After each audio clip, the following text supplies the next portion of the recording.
Hello et bienvenue dans une nouvelle vidéo. Aujourd'hui, on se retrouve pour notre Will I Buy It hebdomadaire. Chaque semaine, je me rends donc sur certaines pages Instagram pour aller checker les dernières nouveautés, annonces, sorties en termes de make-up, skincare, beauté de manière générale. Et je vous donne mon avis. Comme à chaque fois, on commence avec la page de Trend Mood. Et la première chose que je vois ici, ce sont des nouveaux kits Sephora Favorites. Il y en a un qu'on avait déjà vu, le Mini Summer Must Haves pour 35 $. Il y a le Clean Me Up Beauty pour 35 $ et le Vacay All Day pour 48 $. Bon, je vais pas tout détailler, je me répète, mais ce genre de kit, ça peut s'avérer intéressant financièrement. Ça peut être l'occasion aussi de tester plein de petites choses, d'avoir des formats mini quand c'est quelque chose qui vous intéresse ou qui peut vous être utile. Ça peut être aussi un peu de l'argent jeté par les fenêtres parce que parfois on se dit ouais ok, il y a un produit dedans que vraiment je veux, finalement le reste ouais ok pourquoi pas, mais bon vous l'achetez quand même. Donc pour ce genre de petit kit, mon avis est toujours le même, réfléchissez bien, est-ce que individuellement au moins plus de la moitié des produits vous intéressent réellement? Sinon franchement ça vaut pas le coup. On a un nouveau produit chez Farsali, c'est The Reset Renewal Fluid Cream Bright and Smooth Firm. C'est donc une crème sérum qui va illuminer, lisser et raffermir la peau. Il y a de la vitamine C, du niacinamide, des peptides, des céramides, oui ok, 39 $. C'est raisonnable, je vais dire, c'est clairement pas donné, mais c'est loin des crèmes les plus chères. Ça fait très longtemps que j'ai rien testé de la marque Farsali parce que ils étaient il y a quelques années maintenant chez Sephora, ils avaient plein de petits sérums comme ça qui à chaque fois devenaient viral. Ils s'étaient retirés, la marque s'était retirée de chez Sephora et ne se faisait plus, et puis là ils sont revenus, ils ont ressorti certains de leurs produits cultes mais en les reformulant, en changeant certaines petites choses. Je peux pas dire que la marque m'intéresse particulièrement. Le produit en soi a l'air sympa, un petit peu un tout en un comme ça, c'est pas mal, ça simplifie les routines skincare qui ces dernières années se sont pas mal compliquées. Mais ouais, je ferai pas des pieds et des mains pour l'avoir quoi. Fanta nous sort un parfum, Scent of Fanta, donc l'odeur de Fanta. Ouais, apparemment c'est disponible dans un pop-up store et en ligne. Voilà, je sais pas trop quoi dire, non merci. Lights Lacquer, qui est la marque de vernis à ongles de Kathleen Lights, qui fait des vidéos beauté ici sur YouTube, sort une collaboration avec Polly Pocket. Alors, j'ai joué avec les Polly Pocket quand j'étais enfant, j'adorais ça. Ce que je regrette un petit peu, c'est que ça fait vernis pour enfants. Je trouve ça dommage parce qu'il y avait moyen de sortir une collection en collaboration avec Polly Pocket tout en étant quand même, je sais pas, un petit peu plus élevé. Là, ça fait vraiment, ouais, maquillage pour enfants quoi. Donc ça me parle pas particulièrement. Chez Byredo, on a une nouvelle palette, c'est la Metal Boots in the Snow. 5 fards, tous métalliques, 75 $. Bon alors déjà, les couleurs, bon, c'est joli, mais je trouve que c'est pas vraiment en lien avec la saison actuelle. Le fait que ce soit que des métalliques, alors bon, ça se défend dans certaines collections ou pour certains goûts. Bon, moi en l'occurrence ça me parle pas particulièrement, surtout que ça n'a pas l'air d'être des métalliques non plus complètement ouf. Vous voyez à la limite avoir une petite palette avec 5 fards hyper métallisés, pailletés, duochrome, multichrome, ok, mais là non. Et alors 75 $, bah non merci quoi. Color Depth, que je ne connais pas, sort une collaboration avec Jamba Juice, que je connais. Et c'est donc des vernis autour du thème des smoothies, du coup. Le set coûte 29,99 $. Ouais, je trouve pas les couleurs particulièrement emballantes. Ouais bon, c'est des vernis quoi, c'est des vernis, d'après moi ils ont rien de spécial, donc pas intéressé non plus. On a un nouveau produit chez Fenty, enfin un nouveau, bof parce que c'est le Gloss Bomb Heat dans la teinte Glass Slipper pour 26 $. Donc le Gloss Bomb Heat, c'est celui qui picote un petit peu les lèvres pour les faire gonfler, les faire repulper, qui existait déjà. Je pense que l'original, il était teinté légèrement rouge, mais vraiment très très légèrement. Il me semble qu'ils existent aussi dans d'autres couleurs un petit peu plus pailletées. Maintenant, il existe dans la teinte Glass Slipper, qui est donc le transparent, 100% transparent, sans paillettes, sans irisé, sans couleur, sans rien du tout. Ouais, donc du coup, c'est un gloss repulpant transparent, quoi. James Charles va sortir sa marque de make-up cet été, apparemment. Ça s'appellera Painted. J'en parle juste vite fait parce que c'est difficile de pas en parler. Mais très franchement, je pense pas que j'en parlerai encore sur ma chaîne. Alors, c'est pas une question de oh, encore une célébrité qui sort une marque, parce que en l'occurrence, c'est un influenceur beauté qui a des millions de followers et qui est dans le domaine de la beauté depuis un moment déjà. Donc, bon, c'est cohérent. Je préfère que lui sorte une marque plutôt que Jennifer Lopez. Vous comprenez, je trouve que ça a beaucoup plus de sens, il a beaucoup plus sa place.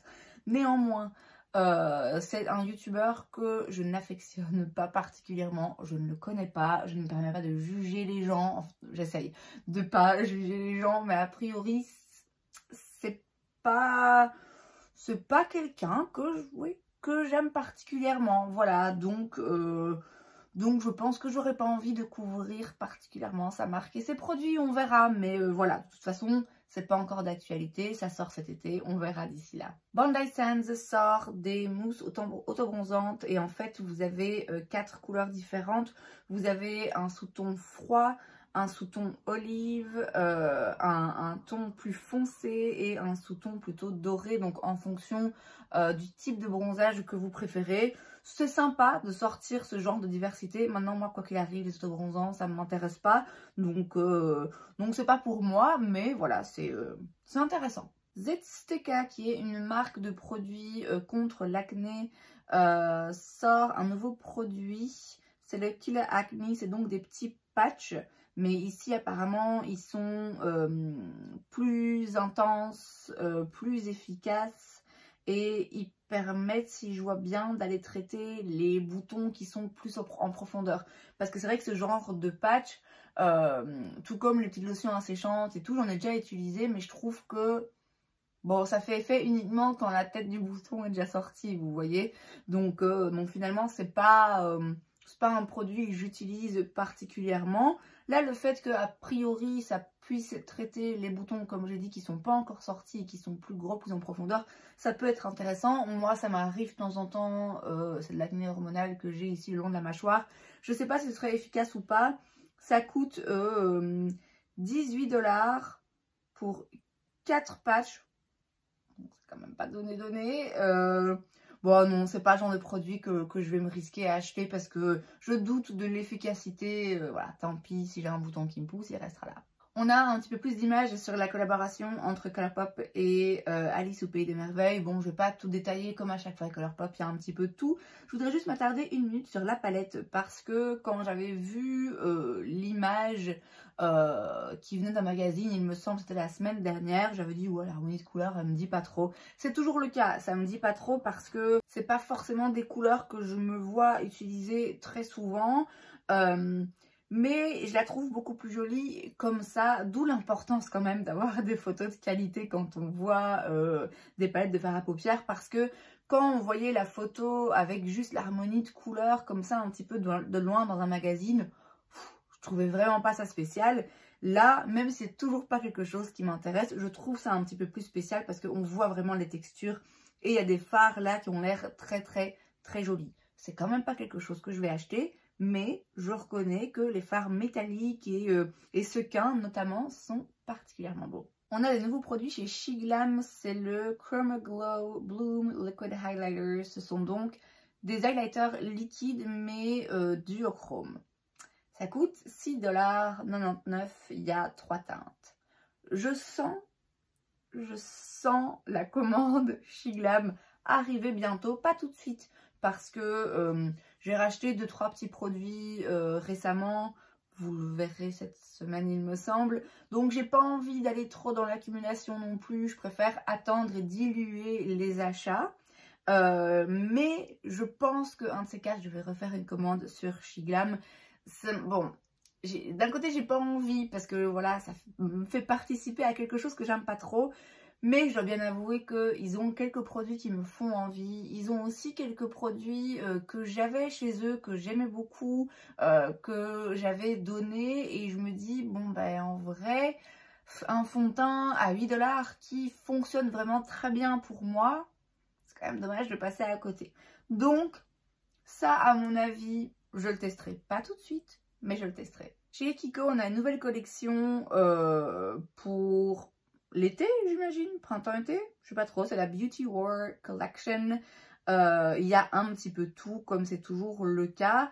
Il y a les wands comme Charlotte Tilbury, vous savez, le bronzer avec un embout mousse comme ça, vraiment, mais tout le monde s'y met. Il y a des palettes pour le teint, des produits lèvres, des produits pour les yeux. Il y a des palettes de fard à paupières que je n'aime pas du tout parce que les pannes sont disposées bizarrement. Je n'aime pas ça. Il y a un petit peu de tout. Il y a sûrement l'une ou l'autre chose intéressante là-dedans. Kiko, j'y suis récemment retournée, pareil, vous verrez ça bientôt sur ma chaîne. Je peux pas dire que la marque m'emballe particulièrement. C'est pas très cher, c'est pas non plus les moins chers. Voilà, à voir dans le détail, mais là comme ça, il n'y a rien vraiment qui me saute aux yeux ou qui me fait particulièrement envie. Alors, on a une nouvelle collection de blush chez Sephora.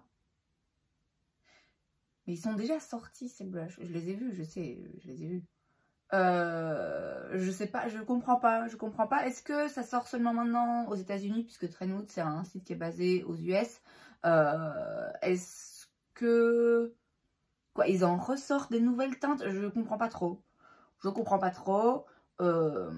Ils ont des bons blushs, faut le dire, mais vous comprendrez que je vais pas m'attarder sur le sujet. Ça m'a fait rancunière un peu quand même, hein, mais bon, qu'importe.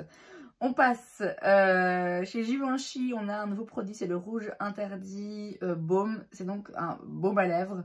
Il n'y a pas le prix, mais c'est sûrement très cher. Et franchement, c'est un baume à lèvres. Hein. Prenez un labello, vous avez plus de chance, je pense.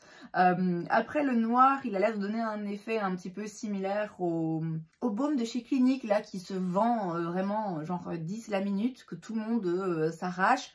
Donc, à mon avis, ça va sans doute être viral ce petit truc là, mais ouais non, c'est rien pour moi vraiment d'intéressant. On a une nouvelle collection été chez Benefit, on a donc des duos où vous avez d'un côté un bronzer, de l'autre un blush.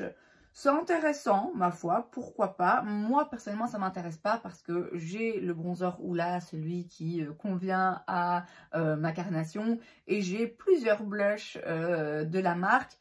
Donc, j'ai pas besoin.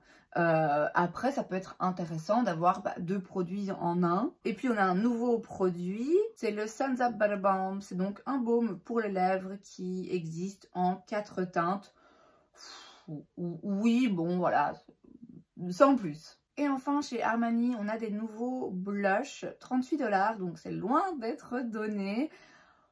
Oui, bon, il y a des jolies couleurs. C'est des blushs poudre. Ils n'ont rien de particulier. Là, selon moi, je vois rien vraiment qui me donne envie ou qui me donne l'impression que c'est neuf ou que c'est intéressant ou que c'est différent. C'est des blushs chers. Voilà. Alors, on passe maintenant sur le site de Trendstopia qui s'appelle plus Trendstopia, enfin sur la page ou quoi, qui s'appelle Follow Point Click Vibes. Je comprends rien. Bref. Une autre page Insta sur laquelle on parle des nouveautés en termes de make-up. La première chose que je vois ici, c'est la nouvelle collection chez Martin Cosmetics. On a donc des liners, des produits pour les lèvres et une palette avec des teintes vertes, dorées et un peu nude. Et moi, ça me parle pas trop. Je dois bien avouer que je suis rarement intéressée par quelque chose de la marque. Je sais qu'elle est très populaire. Moi, elle me parle pas. Enfin, voilà, si ça vous intéresse, tant mieux pour vous. Mais non, pas pour moi. Chez Givenchy, on a un nouveau produit. Encore une fois, c'est pas exactement un nouveau produit. C'est leur poudre prisme libre qui vont maintenant sortir en version mini. Ça peut être intéressant. Alors, je pense pas que j'irai l'acheter pour autant. Il n'y a pas le prix encore. Mais ça peut être intéressant si vous avez envie d'acheter cette poudre, si vous avez envie de l'essayer, mais que vous en avez d'autres et que vous vous dites un gros pot de poudre, je vais jamais le terminer et ça coûte cher. Pourquoi pas l'acheter en version mini? Bon, c'est rien d'hyper emballant, mais...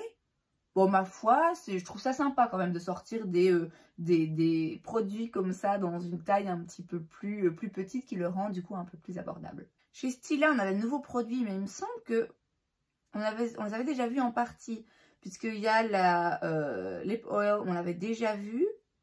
Les Lip Stain, ça me dit quelque chose. Après, il y a aussi des liners couleur un petit peu pastel, néon, comme ça. Et un highlighter, j'imagine, un peu putty, donc avec une texture qui s'enfonce un peu, là, vous voyez, entre la crème et la poudre. Bon, il n'y a rien là qui m'intéresse particulièrement. Chez Kaja, on a deux nouvelles Bento Box. Ce sont donc leurs petits produits. Vous avez plusieurs fards qui sont emboîtés comme ça. C'est pas mal, c'est franchement un format sympa. Moi, c'est pas le genre de format qui m'intéresse, mais je sais que ça plaît à beaucoup de par le côté un petit peu pratique. C'est 26 $ chaque. Ici, la différence, c'est qu'il n'y a pas de mat. Donc, je vois un fard un petit peu sequin, un fard métallique et un fard pailleté. Très joli, c'est des jolies teintes, ça a l'air des jolies textures. C'est rien qui me parle particulièrement, mais pour ceux à qui ça plaît, c'est sympa. NARS sort en édition limitée de Big White Cake Reflecting Pressed Setting Powder and Puff. C'est donc leur poudre translucide en version compacte avec un puff. Oui, non. En plus, cette poudre, il me semble qu'elle a un reflet flashback. Hein. Vu la couleur blanc comme ça, à mon avis, ça doit pas être ouf. Ce qui est en édition limitée, je pense, c'est juste le packaging et la petite houppette, parce que sinon, le produit existe, donc non, vraiment inutile. Chez Viseart, on a une nouvelle palette, c'est la Petite Shimmers Koi pour 40 $. Vous avez 12 teintes et ce sont donc uniquement des teintes métalliques, lumineuses, très jolies. Moi de base c'est vrai que j'aime bien avoir un petit peu de tout dans une palette. Maintenant ça peut parfois avoir du sens, comme j'ai dit, d'avoir une petite palette avec uniquement des teintes duochrome par exemple, ou uniquement des teintes pailletées comme ceci, quand ça peut s'utiliser en conjonction avec une autre. Viseart en plus, les pannes il me semble sont faciles à retirer, à interchanger.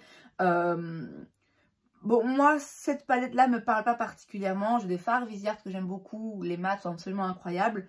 Les lumineux, je les connais pas. Ça m'intéresse pas plus que ça. Et on termine avec Little Cosmetics qui sort une nouvelle palette pour 52 $ dans laquelle vous avez 4 duochromes, 2 triochromes, 4 mat et un fard satin dans une harmonie de couleurs qui ressemble quand même pas mal à la palette qu'on vient de voir là en collaboration entre Colourpop et Alice au Pays des Merveilles. Je trouve que c'est assez ressemblant. En même temps, c'est la saison hein, de ce genre de teinte. Et là, on a aussi des produits pour les lèvres et des fards à joues. Est-ce qu'ils avaient déjà sorti des fards à joues? Ça me dit rien, je connais pas trop la marque, je vais bien avouer. Mais il me semble que les fards à joues, c'est une nouveauté chez eux. Je sais qu'ils ont des fards absolument incroyables. J'ai bien envie d'en tester. Là, comme ça, cette palette, l'harmonie me parle pas particulièrement. Et c'est donc tout pour cette vidéo, j'espère que ça vous a plu. Si c'est le cas, n'hésitez pas à laisser un like. Vous pouvez aussi vous abonner à ma chaîne parce que c'est gratuit, donc pourquoi pas. Et moi, je vous vois la prochaine fois. Bye!